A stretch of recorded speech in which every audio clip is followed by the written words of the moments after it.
Hello guys, welcome back to my channel. কেমন আছো বন্ধুরা? আশা করছি সবাই খুব ভালো আছো। আমিও খুব ভালো আছি। সকাল সকাল উঠে পড়েছি ঘুম থেকে। দেখছো তিয়াস ঘুমাচ্ছে। তিয়াস তো জানে না আমরা কোথাও যাবো, আমরা একটা জায়গায় যাব। মা দিচ্ছে, আজকে সোমবার ছিল, মা দিচ্ছে ওই জন্য সোমবারের ঠাকুরটা। আমাদের মা হচ্ছিলো সোমবার দিন এরমভাবেই ঠাকুর দেয়, মানে দুধ গঙ্গা জল টল দিয়ে এরমভাবেই ঠাকুর দেয়। আমার মা খুব পছন্দ করে ঠাকুর দিতে। তো আমি যে ভিডিওটা নিচ্ছি মা জানে না, কারণ মা যদি জানতো যে আমি ভিডিওটা করছি মা প্রচণ্ড চেল্লাতো। কারণ বলতো, একটাই কথা বলতো, নাইটি পরে আজ ভিডিও করিস না, ভিডিও করিস না। কার কার মা এরকম বলে আমাকে কমেন্টে জানিও প্লিজ। তো মা পুজো দেওয়া হয়ে গেছে।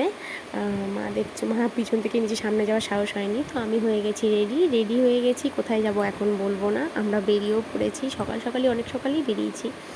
বেরিয়ে দেখছো আমার ছেলে, আমার মামা আর আমি তিনজন মিলে যাচ্ছি। আচ্ছা, এই রাস্তা থেকে কেউ কি বলতে পারবে আমরা কোথায় যাচ্ছি? আর এটা দেখে বলতে পারবে কোথায় গেছিলাম?